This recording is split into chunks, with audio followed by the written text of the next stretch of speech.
Put your hands together for Nelly Furtado.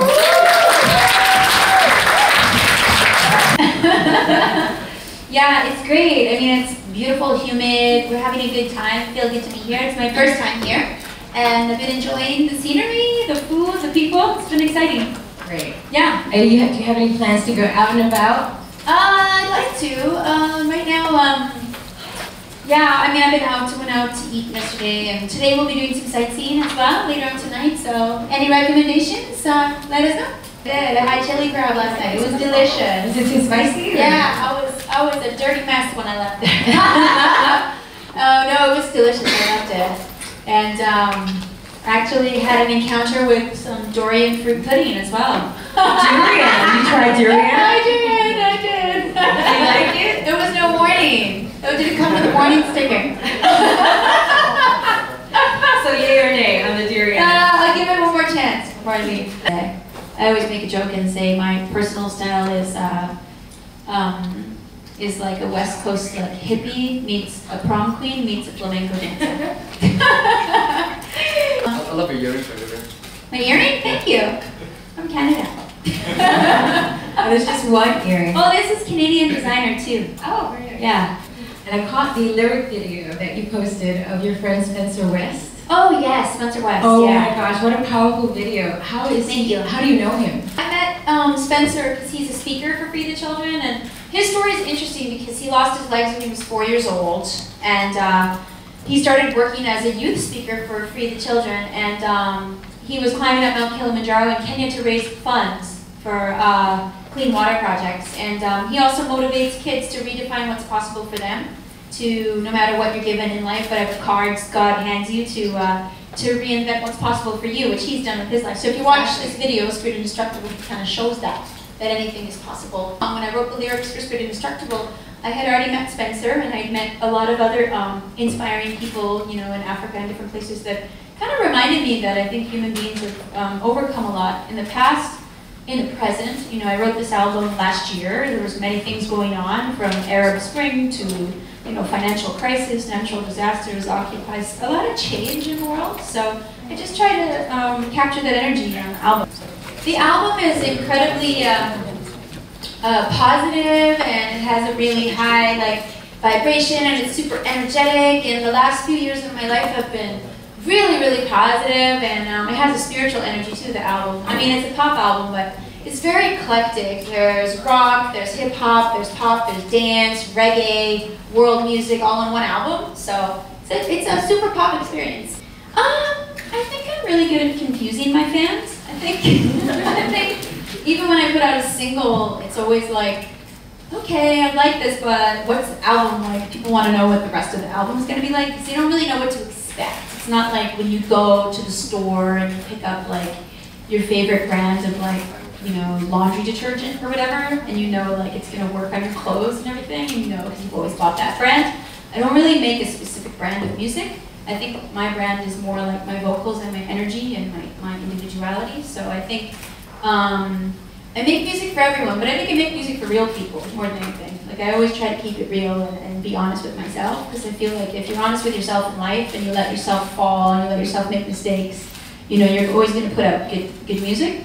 And because, you know, this album's like the best 12 songs out of 40 songs that I wrote, I feel like it's like a guarantee to my fans that I stand behind it 100%, that I'm passionate about it, because I just can't lie. I'm a really bad liar, so I can't lie on the microphone, I can't lie in the studio, and not really in real life either, so. Oh, my favorite song from the album, well, Spirit Indestructible is one, and then another one is a song called High Life. And High Life is a song about the difference between looking at success as a destination versus looking at success as a journey.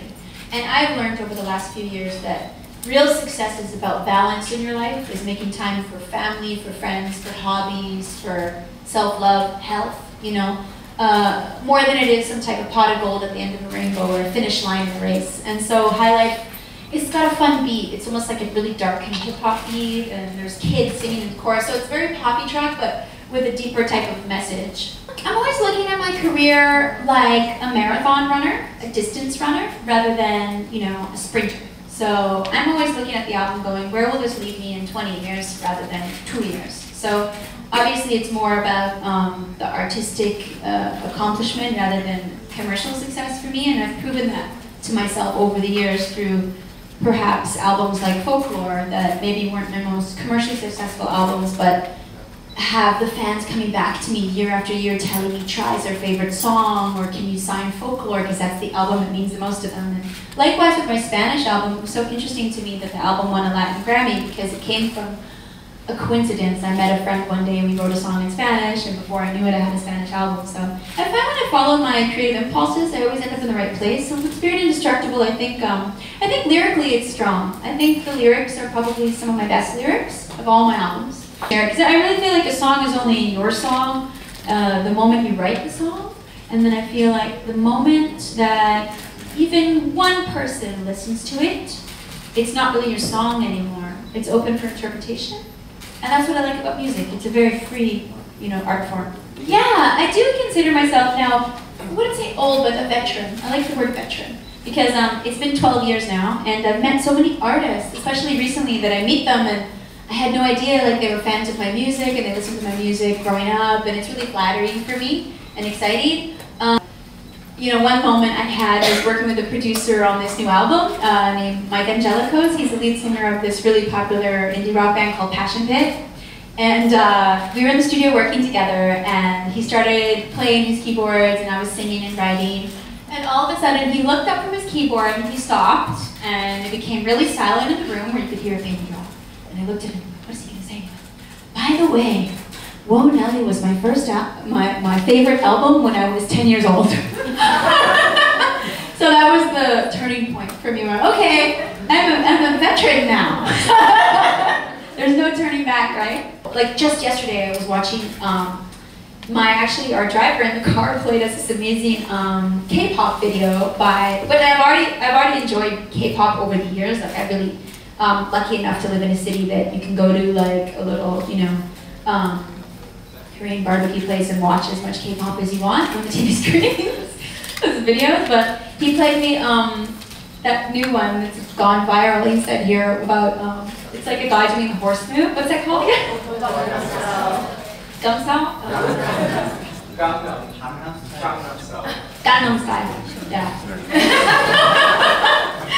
So I have very eclectic taste. I enjoy everything. So now it's just like a playground of musical styles. You can find anything you want online. And doing the Spanish album was good for me because it reminded me that there's a whole world of music outside of North American pop. And I've never felt like I really identify completely with North American pop music. I've always felt more like an international artist. And I've collaborated with everybody from Caetano Veloso to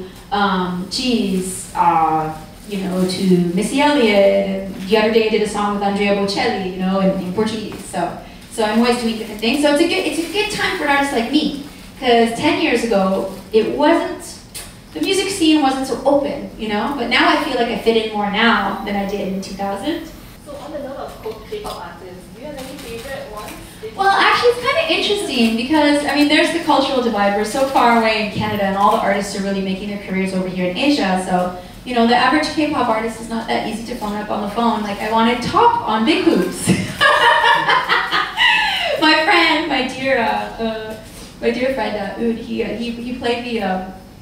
he played me top and some other. He sent me some links about, I don't know, it was a year and a half, 2 years ago, and I was like, oh wow, this is amazing, and I just really liked it. And, so it's in the works. We'll see what happens. We'll see. But I foresee a collaboration of some kind with, I don't know, K-pop or J-pop, different artists coming soon, I hope. I definitely love what they're doing. I do love what they're doing. I think it's very entertaining and creative and fun.